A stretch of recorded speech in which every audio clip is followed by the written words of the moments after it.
Ganyan ba maghiwa ng sibuyas? Nakikialam ko. Tanggalan mo ng balat. Marunong ka pala maghiwa ng sibuyas. Ba't hindi mo ginagawa noon pa? Kaya nga ako nag-asawa.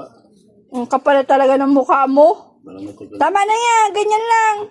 O ba naghihiwa ka, buksan mo na yung kawali para mainit na. Ganyan para matuto ka. Pati mantika. Hindi mo alam kung nasaan. Hanapin mo.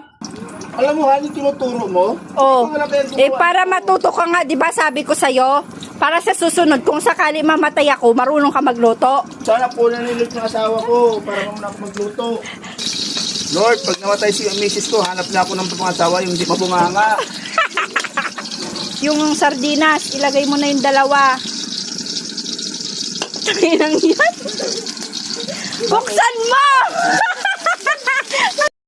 Yan, yung luto ni Eduardo.